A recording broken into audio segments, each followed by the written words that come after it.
하나님의 말씀은 시편 8편 1절에서 9절까지 말씀을 보도록 하겠습니다. 여호와 우리 주여, 주의 이름이 온 땅에 어찌 그리 아름다운지요. 주의 영광이 하늘을 덮었나이다. 주의 대적으로 말미암아 어린 아이들과 젖먹이들의 입으로 권능을 세우시며 이는 원수들과 보복자들을 잠잠하게 하려 하심이니이다. 주의 손가락으로 만드신 주의 하늘과 주께서 베풀어 두신 달과 별들을 내가 보으니 사람이 무엇이기에 주께서 그를 생각하시며 인자가 무엇이기에 주께서 그를 돌보시나이까. 그를 하나님보다 조금 못하게 하시고 영화와 종기로 관을 씌우셨나이다. 주의 손으로 만드신 것을 다스리게 하시고 만물을 그의 발 아래 두셨으니 곧 모든 소와 양과 들짐승이며 공중의 새와 바다의 물고기와 바닷길에 다니는 것이니이다. 여호와 우리 주여, 주의 이름이 온 땅에 어찌 그리 아름다운지요. 아멘. 우리 기독교인들이라면 한 번 정도는 생각해 볼 만한 것이 있는데요. 그게 바로 천국에 가면 어떤 언어를 사용할까 하는 그러한 궁금증을 우리가 가질 수가 있습니다. 어떤 언어를 사용하겠느냐라고 기독교인들에게 물어본 설문조사가 있었는데요. 순서는 관계없이 어떠한 말들이 나왔냐면 지구에서 우리가 각각 사용하는 언어를 사용하지만 자동적으로 통역이 되니까 상대방도 전혀 불편함 없이 대화를 나눌 것이다. 이렇게 대답한 사람이 있고요. 또 어떤 사람은 방언을 받아서, 그건 새 방언인데 방언을 받아서 사용할 것이다. 그렇게 말하는 사람이 있고요. 어떤 사람은 시브리인, 그러니까 예수님께서 유대인이니까 시브리 언어를 사용해야 한다. 그렇게 말하는 사람도 있습니다. 또 어떤 사람은요, 천사의 말, 즉 천상하는 언어를 사용할 것이다. 그리고 어떤 사람은 아니다, 이것저것도 아니고 천국에 가면 새로운 언어를, 천국만 통하는 언어를 우리가 별도로 배워서 사용할 것이다. 이렇게 여러 가지 그런 대답들이 나왔습니다. 물론 이것이 다 어떤 게 맞는가 이건 없어요. 예를 들어서 새 방언을 사용할 것을 하는 사람은 은사유주자들 중에서 방언을 주장한 사람들이 이런 말을 많이 했고요. 또 이제 시브리가 중심이다 라고 해서 시브리 사상을 강조한 사람은 시브리 언어를 천국에서 영원토록 사용할 것이다. 이렇게 말하기도 합니다. 자, 그러다 보니까 성경에는요, 정확하게 어떤 언어를 사용한다 이것이 없기 때문에 천국에 사용하는 언어는 무엇인지를 모릅니다. 그런데 그게 간단한, 결과가 간단한데 왜 제목을 천국에 사용하는 말, 즉 언어라고 말씀했는가 하는 점이에요. 그것은 우리가 이 땅에 살면서 죽어서 가는 천국이 아니라 이미 여기에서부터 천국이 심령 속에 이루어졌기 때문에 우리가 이 땅에서 사용하는 언어들이 곧 천국의 언어와 같다. 이렇게 이제 생각할 수가 있는 것이죠. 다시 말씀드리면 우리가 죽고 난 다음에 천국에서 이제 시작한다면 다른 언어가 있겠지만 이미 지금 예수님 우리 안에 오셔서 우리와 같이 살기 때문에 지금부터 사용하는 언어들이 바로 천국에서 사용하는 언어다. 이렇게 생각할 수도 있겠다는 거죠. 그런 의미에서 에베소서 4장 29절에 보게 되면요, 무릇 더러운 말은 너희 입 밖에도 내지 말고 선한 말을 하여 듣는 자들에게 은혜를 끼치게 하라 라고 말씀하고 있습니다.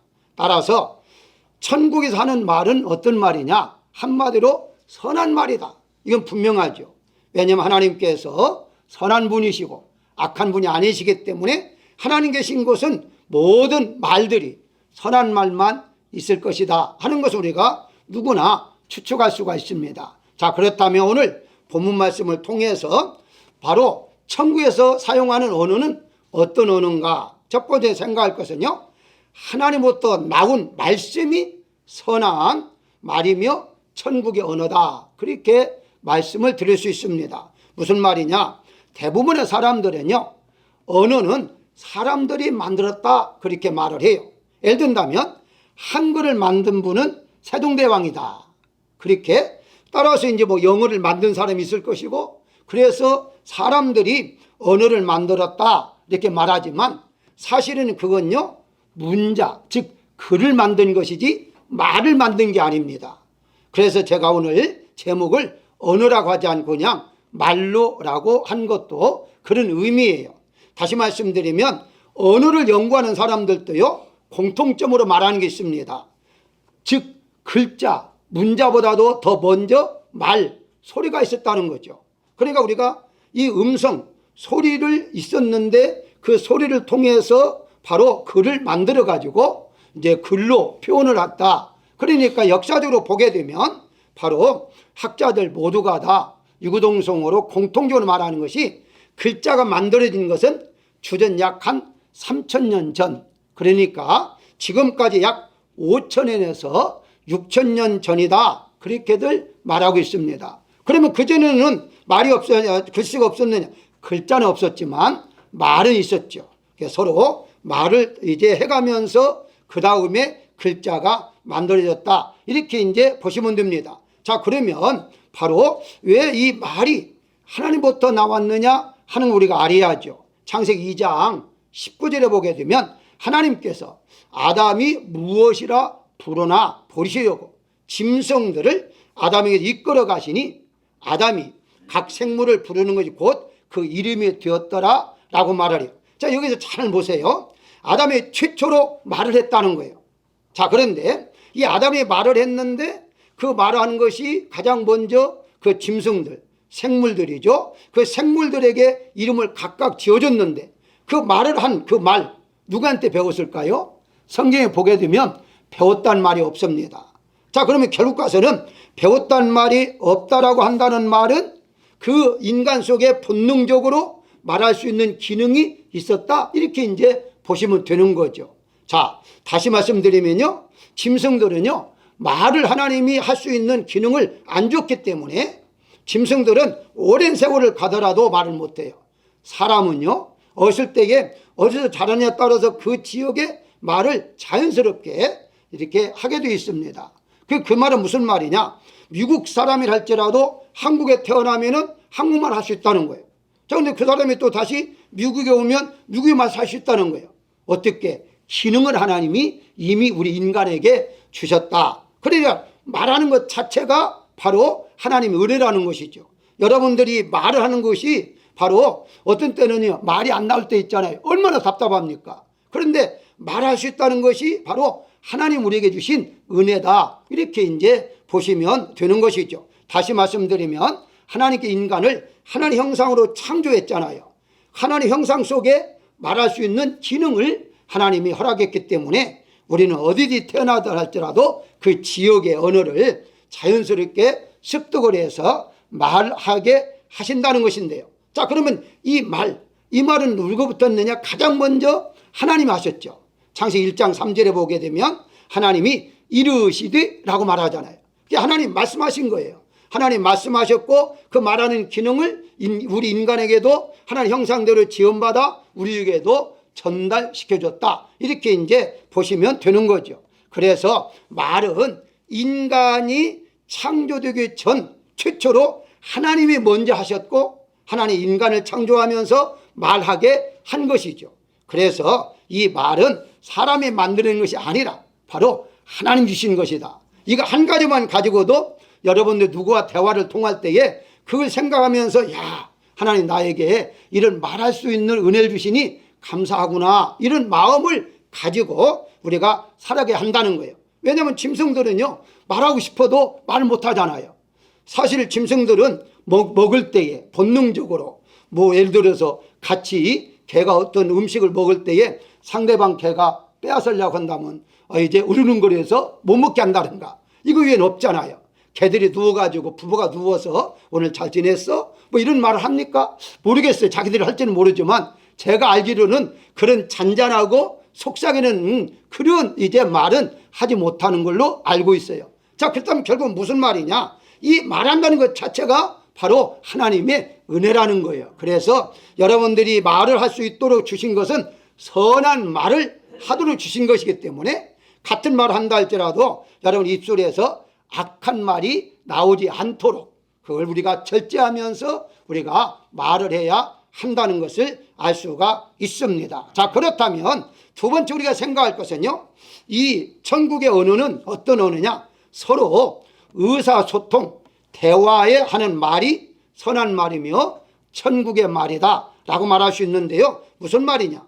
최초로 하나님께서 아담에게, 인간이죠, 아담에게 말씀하신 이유, 그리고 말하게 한 기능을 주신 이유가 뭐냐면 서로 대화를 나누기 위해서 주신 것이죠. 그러니까 서로 교제를 나누기 위해서 말하는 기능을 이제 하나님이 주셨다는 거예요. 이것을 뭐 영어로 이제 굳이 말한다면은 커뮤니케이션이라고 그렇게 번역이 되더라고요. 한국말로 말하면 의사소통이에요. 서로 대화를 나누는 거예요. 즉 하나님께 인간과 대화를 나누기 위해서 이렇게 말하는 기능을 주셨다. 창세기 11장 1절에 보게 되면 바벨론에 대해서, 바벨탑에 대해서 설명하면서 온 땅의 언어가 하나요 말이 하나였더라 라고 말을 해요. 그러니까 이 바벨탑 전에는 언어가 하나였다는 거죠. 그 이제 소위 말하는 이 글을 말할 때에는 바로 랭귀지라고 하지 않습니까? 그 말할 때는 이제 우리가 스피치라고 이렇게 말을 하죠. 영어로 이렇게 말을 한다면, 그렇다면 이 스피치라는 말은 먼저 있었지만 랭귀지는 그 다음에 있었다고 말했잖아요. 그런데 이미 벌써 바벨탑을 건설하기 전부터 글이 있었다는 거예요. 그러니까 이제 하나님께서 말하게 하고 또 글을 만들어서 사용할 수 있도록 하나님 주신 거죠. 그래서 우리가 가지고 있는 이 글 얼마나 참 소중합니까? 이 글로서 서로 표현을 한다는 거 얼마나 대단합니까? 어쨌든 하나님께 이와 같이 우리에게 주셨는데, 그럼 언제부터 우리가 잘 아는 대로 언어가 많이 나눠졌느냐? 창세기 11장 7절에 보게 되면 언어를 혼잡하게 하여 여러 곳으로 흩어지게 하셨다라고 말을 해요. 자, 이때부터 하나의 언어가, 하나의 랭귀지가 여러 언어로 바꾸기 시작합니다. 그러니까 서로 못 알아듣잖아요. 벽돌을 달라고 하는데 물을 주고, 물을 달라고 하는데 벽돌을 주고, 그러니까 더 이상의 탑을 세울 수가 없었어요. 그래서 자기들끼리 서로 말을 하면서 알아듣는 사람끼리 모여서 이제 살기 시작했던 거죠. 그때부터 이제 언어가 많이 만들어지기 시작했다. 그게 바로 성경의 역사요. 또 일반적인 언어학자들도 그건 다 인정합니다.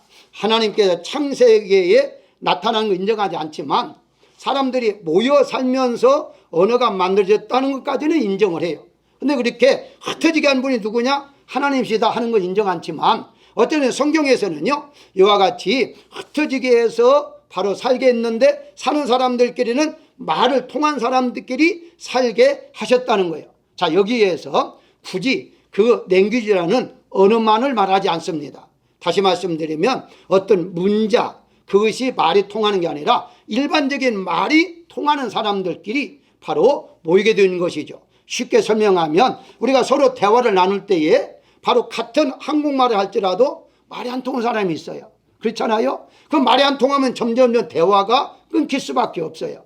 근데 말이 통하면요, 계속 하루 종일 얘기해도 바로 더 얘기 싶은 그런 사람이 있잖아요. 그게 바로 말이 통한다, 이렇게 볼 수가 있는데요. 이렇게 부부간에 할지라도요, 말이 서로 통하면 사는 사람이 행복한 사람이에요. 그런데 부부인데 서로 말이 안 통한 사람이 있어요. 얼마나 답답하겠습니까? 그래서 이 서로 말이 통하지 않는 경우가 몇 가지가 있어요. 그게 뭐냐면 가치관이 같아야만이 말이 통해요. 또 지적 수준도 어느 정도 맞아야죠. 한 사람은 대학교 나오고 한 사람은 전혀 문명인 사람이 만나서 말하게 되면 전혀 안 통하죠. 대학교 나온 사람은 소크라테스 얘기한다면 소크라테스가 먹는 거야? 이렇게 말을 한다면 이건 전혀 통하지 않죠. 그래서 지적 수준도 어느 정도 맞아야 하고요. 공감도 수준이 좀 맞아야 됩니다. 그래서 어떤 것을 볼 때에 이건 참 이뻐라 할 때 그거 뭐가 이뻐? 이런 식으로 대화를 나눈다면요, 대화가 안 되겠죠. 자, 어쨌든 이와 같이 맞아야 되는데 그 맞지 않는 사람, 통하지 않는 사람이 세 가지가 있다고 그래요. 통하지 않는 사람 여러 가지 있습니다만은 오늘 시간상 세 가지 공통점만 소개를 한다면요, 어떤 사람이 말이 안 통하느냐? 지레짐작으로 먼저 말하는 사람. 그 대화를 하다가 지레짐작으로 뭐 어떻대 이렇게 말하는 사람 있잖아요. 전혀 말이 안 통하는 거예요. 왜냐하면은 자기가 지레짐작, 자기 생각으로 말하는 것이기 때문에 현실적으로 맞지를 않죠. 두 번째가 무조건 우기는 사람. 그 우기는 사람 앞에서는요, 아이고 알았다 하고 말해야지, 계속 우기는데 그 아니다고 우기면 다시 우기면 싸움밖에 할 수가 없는 거죠. 마지막은요, 엉뚱한 말하는 사람입니다. 거기에 말하다가 엉뚱한 말을 하게 되면 무슨 말이지? 이렇게 서로 말이 안 통하는데요. 이것이 바로 일반적인 지금 현재의 바로 이제 언어학자들이 말하는 공통점 중이에요. 근데 저는 이걸 가지고요 연구해 봤습니다. 왜 이렇게 말이 안 통하게 이렇게 말할까 해서 보니까 창세기에 다 나오더라고요. 창세기에. 창세기 여러분 아시잖아요. 창세기에 가장 먼저 그 하와가 뱀과 대화를 나눴잖아요. 대화를 나눴는데 뱀이 어떻게 말합니까? 첫 번째 하는 말이 동산 모든 나무의 열매를 먹지 말라 하더냐 라고 말하잖아요. 그게 뭐예요? 지레짐작으로 이렇게 딱 던지는 거예요. 왜냐하면 분명하게 바로 먹지 말라고 했는데 그 중앙에 있는 그 나무 중에 하나만 먹지 말라고 했는데 둥그르게 이게 그렇게 이제 지레짐작으로 말을 했는데 거기에 걸려 넘어갔죠. 그 다음에 이제 어떻습니까? 너희가 결코 죽지 아니하리라. 뭐예요? 우기잖아요. 이거 뭐가 안 죽어. 절대 죽지 않아. 하나님 죽는다 했는데 안 죽는다니까? 그게 우겼잖아요. 누구의? 사탄이잖아요. 그 다음에 어때요? 너희 눈이 밝아져서 하나님같이 될 것이다. 엉뚱한 말을 하죠. 아니 이미 지금 하나님의 형상으로 지음받은 하나님과 똑같지는 않지만 하나님의 자녀잖아요. 그럼 더 이상 바랄 것이 없는데 너가 하나님같이 될 거야. 그 말은 무슨 말입니까? 자녀를 낳았는데 자녀 보고 너 아빠 닮아갈 거야 한 거 똑같은 거예요. 아니 아빠 닮아가지 자녀가 아빠 안 닮아가고 옆집 아이스 닮아가면 큰일 나는 거 아닙니까? 그런데 이게 엉뚱한 말을 했는데도 불구하고 이 하와가 그 말에 넘어갈 수밖에 없었는데 결과가 어때요? 죽음이었잖아요. 무슨 말에 제가 하고자 하는 말은 다른 게 아닙니다. 바로 의사소통이 안 되는 것은요 사단의 역사요. 그건 죽이는 것이다. 이렇게까지 우리가 학대해서 말할 수가 있습니다. 왜냐하면 우리가 알잖아요. 우리가 평소에 대화를 나눌 때에 대화가 안 통하면 어떻게 말합니까? 내가 미쳐 죽겠다 하잖아요. 왜냐하면 대화가 안 통하니까 아무 말이 안 통하니까 아이고 내가 죽겠다 이러잖아요. 그거 죽는다는 거예요. 또 어떻게 말합니까? 아이고 말이 통해야 살지 그러잖아요. 말이 통해야 살지라는 말은 안 통해 죽는다는 거 아닙니까? 결과서는 서로 의사소통이 안 된다는 말은 죽는다는 말이고 의사소통이 된다는 말은 산다는 말이잖아요. 결과서는 원수마귀라고 하죠. 원수마귀. 원수마귀는 누구예요? 하나님 우리 사이에 갈라놨잖아요. 통하지 않게 만들었잖아요. 결과는 왜? 죽이려고 했잖아요. 그런데 예수님이 그 통하지 않던 길을 생명의 길을 여셔가지고 하나님 우리 사이를 바로 통화를 바로 의사소통을 하게 함으로 말미암아 우리가 다시 살아났다는 것이죠. 결과는 무슨 말이냐? 천국의 생활은 바로 서로 통하는 생활이다. 이렇게 말씀을 드릴 수가 있습니다. 그래서 여러분들이 대화를 나눌 때에 바로 이와 같이 엉뚱한 말을 한다든가 바로 지레짐작으로 말을 한다든가 이런 말은 사탄이 주는 것이구나 이렇게 생각하고 항상 상대방의 마음을 헤아려보면서 우리가 한마디 한마디도 헤아려가면서 해야만이 우리가 천국의 언어를 사용하고 있다 이렇게 볼 수가 있다는 것이고요. 세 번째 생각할 것은요. 할렐루야 아멘이 선한 말이며 천국의 언어다 이렇게 또 말할 수가 있는데요. 대부분의 사람들은요. 할렐루야 아멘 그렇게 천국의 언어는 두 가지밖에 없다고 생각할 수 있어요. 물론 그건 맞을 수도 있죠. 왜냐하면 요한계시록 19장 1절에 보게 되면 한 4번 나와요. 거기에 보면 하늘에 허다한 무리의 큰 음성 같은 거 있어 할렐루야 구원과 영광과 능력이 우리 하나님께 있도다 라고 말을 해요.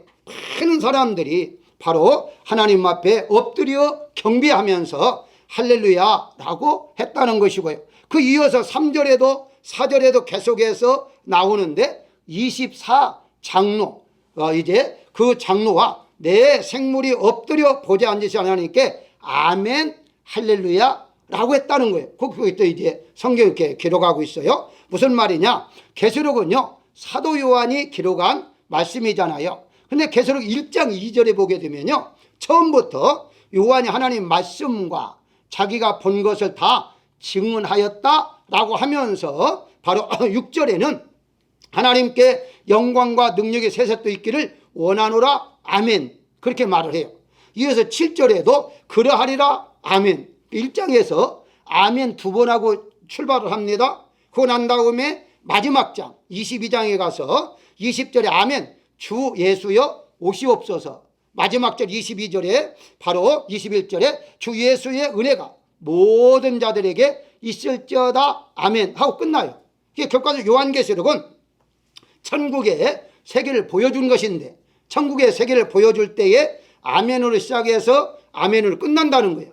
그럼 결과적으로 무슨 말이냐? 천국에서는 할렐루야 아멘만 있다, 이렇게 이제 보시면 되는 거겠죠. 자, 그러면 우리가 지금 심령의 천국 이루는 사람도 지금도 이 세상에 살면서도 우리가 할렐루야 아멘 하면서 살아가야 하는데, 바로 어떤 교인은 이렇게 설교를 한다든가 이렇게 할 때에 아멘이 풍성한 교회가 있고, 어떤 교회는 전혀 아멘 없는 교회가 있는데, 근데 어떤 교회는요 그저 설교를 하지 못하도록 막 할렐루야 아멘 막 하는데, 알지만 우리가 다시 한번 상기해보는 마음으로, 그럼 할렐루야 뜻이 무엇이냐 라고 했을 때에 할례라는 말이 찬양하라는 뜻이에요. 그래서 우리 여러분들이 찬양할 때에 할루만 할 때가 있잖아요.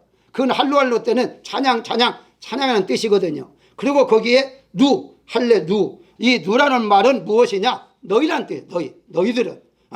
너희들은. 그리고 이제 야는 야유라고 해서 여호와라는 뜻입니다. 그러면 이제 무슨 말이냐? 한마디로 너희들은 여호와께 찬양하라 하는 거예요. 그러면 찬양하라는 말이 무슨 말이냐? 시편에 보게 되면 찬양이라는 단어가 참 많이 나와요. 찬송하라, 찬양하라, 찬미하라. 근데 거기에 같은 단어를 영광을 돌리라라고 번역한 것도 많이 나와요. 결국 무슨 말이냐? 한마디로 할렐루야 하는 말은 하나님께 영광이에요. 그러니까 너희는 하나님 앞에 영광을 돌리라 하는 말과 같다는 것이죠. 그래서 우리가 서로 이제 인사할 때 할렐루야라고 하잖아요. 그러면 이제 하나님 앞에 영광을 돌리자, 바로 하나님께 찬양하자 하는 말과 같다 하는 의미고요. 아멘은 이미 다 아다시피 우리가 그렇게 되어줄 줄로 믿습니다. 그 말이 맞습니다. 간단하죠, 아멘은요. 그래서 이 아멘이라는 것 자체가 이제 우스갯소리 이런 말을 해요. 한국 분들이 왜 그렇게 많은 신앙이 좋고 복을 받는가 하는 것은 바로 하나님께 입을 넓게 열라 했는데, 넓게 열 때 아멘 하니까 하나님께서 입을 넓게 열어서 복을 주는데, 미국 사람들은 에멘 그러기 때문에 입을 열지 않아 가지고 복을 못 받는다, 뭐 이런 우스갯소리 있는데, 어쨌든 우리가 아멘을 많이 하라, 이제 이런 뜻으로 말씀을 드리는 건데요. 바로 우리가 사용할 말은 정말 할렐루야죠. 모든 게 하나님 영광이죠. 우리가 영광 받을 게 뭐 있겠습니까? 모든 것들이 다 하나님이 하신 것이고 우리는 그에 따라서 살아가는 것이기 때문에 우리는 하나님 앞에 영광을 돌리며 살아가는, 할렐루야 하면서 아멘 하면서 살아가야 한다는 것인데요. 그러면 아멘은 어느 때 해야 하느냐라고 했을 때에 뭐 우리에게 축복을 줍니다, 잘 되기를 원합니다, 이런 때만 하는 것이 아니라 성경에 보게 되니까 아멘 할지어다라는 말을 계속해서 반복해 나오는 성경이 있어요. 그게 바로 신명기 27장입니다.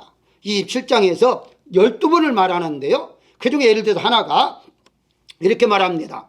부모를 경휼히 여기는 자는 저주를 받을지어다. 모든 백성은 아멘하라 라고 말을 해요. 그 12번을 말할 때 다 저주에 대한 말씀이에요. 그러니까 축복할 때 아멘이 아니라 저주할 때도 너희가 아멘을 해야 하는 거예요. 무슨 말이냐라고 했을 때에 저주 받을 때 아멘하는 말이 아니라 네가 그렇게 살지 아니하면 저주받는다. 그러면 무슨 말이야? 너는 그렇게 살지 말아라 하는 의미에서 아멘인 거죠. 그러니까 결과는 무슨 말이냐? 바로 이 모세가 아멘하라 하는 말은 너 그렇게 살면 안 돼. 그렇게 살면 하나님이 저주해. 너 저주받아.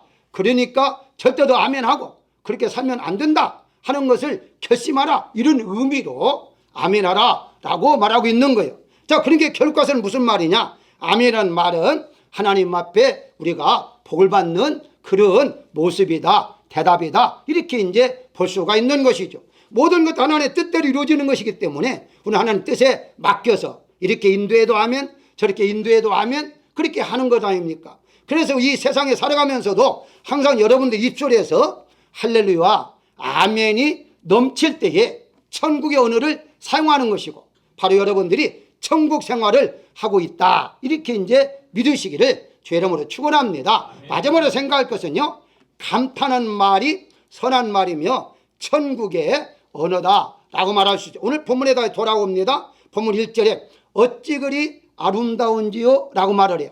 어찌 그리라는 말이 영어로 보게 되면요 오라고 끝나더라고요. 오 그게 끝나요. 그게 뭐예요? 감탄한다는 것이죠. 오 하고 감탄하는 거예요.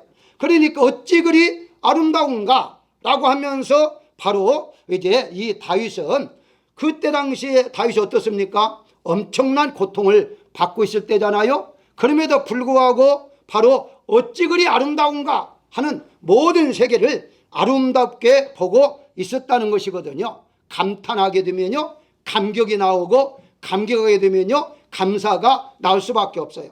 다시 말씀드리면 감탄의 속에 참으로 감사하구나, 하나님 이렇게 나를 위해서 이렇게 준비하셨구나, 이렇게 창조하셨구나 하는 것을 말하고 있는 것이다 이렇게 보시면 돼요. 그런데 감탄은 가장 먼저 하나님 위하셨습니다.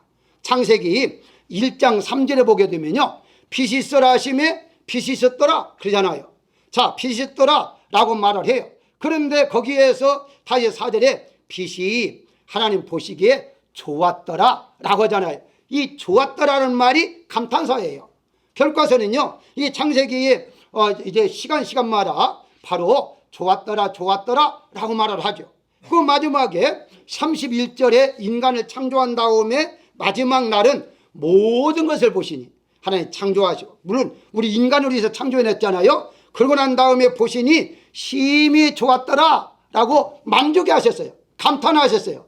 하나님 만드시고 난 다음에 너무 잘 만들었구나 이렇게 감탄하는 거죠. 지금도 여러분들 보시 하나님은요 감탄하고 있는 거예요. 참 내가 만든 그 형상, 나를 닮은 형상, 참 오늘 또 예배를 이렇게 열심히 드리니까 얼마나 참 아름다운 분가 하고 하나님이 감탄하고 있다는 거예요. 이게 감탄인데 이 감탄을 바로 우리에게도 할 수 있도록 하신 거죠. 그래서 여러분들 가장 먼저 그 아담이 그 아내를 이렇게 하나님께서 만들어 주실 때에 아내에게 첫 번째 한 말이 무엇인지 여러분 이미 아시잖아요. 아내를 보자마자 당신은 나의 뼈 중에 뼈요 살 중에 살이라. 뭐예요? 감탄의 소리죠. 너무너무 예쁘다 보니까 당신은 나와 같다 이렇게 그렇게 감탄한 말을 하게 되는 거죠. 그래서 우리는요 살아가는 과정 속에 하나님 앞에 감탄한 말이 많이 해요. 하나님 오늘도 너무 좋습니다, 너무 좋아요 이렇게 좀 감탄하며 좀 살아야 하는데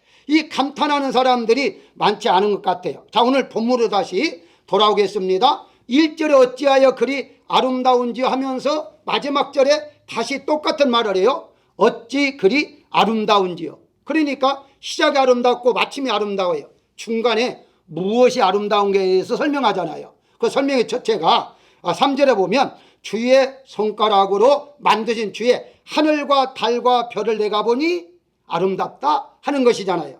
사랑하는 여러분들, 우주를 바라보면서 어찌 그리 참 아름다운가, 해를 바라보고 밤에 달을 바라보고 별을 바라보면서 참 아름답다 이런 느낌을 한번 가져본 적이 있으십니까? 물론 이제 자주 가져본 분도 있겠죠. 그런데 먹고 살기 위해서 일하다 보니까 아니 밤에 언제 가서 하늘을 쳐다보고 달을 쳐다봅니까? 이런 사람도 있겠습니다만은 우리 한번 조금 시간 내서 밤에 한번 하늘 좀 바라보십시오. 얼마나 아름답습니까? 그 숫자를 셀 수도 없는 그런 수많은 별들을 하나님께서 만들어줬잖아요. 그걸 바라보면서 한 번 정도는 정말 하늘이 참 아름답다 이런 느낌을 좀 가져야만 우리가 천국에 생활을 하는 것이지 별과 나와 무슨 상관이 있어? 이런 식으로 한다면 얼마나 메마른 생활을 하고 있는가 이렇게 생각해 볼 수가 있잖아요. 그 다음에 보면요 4절에 보면 사람이 무엇이기에 주께서 생각하시며 라고 말해요. 사람을 보니까 너무너무 또 감탄이 나오는 거예요. 어떻게 이렇게 하나님 잘 만드실까? 여러분 한 번 정도 한번 생각해 본 적이 있습니까? 옆에 사람을 보면서 참 하나님 참 솜씨가 대단하다. 어떻게 저렇게 만드셨을까?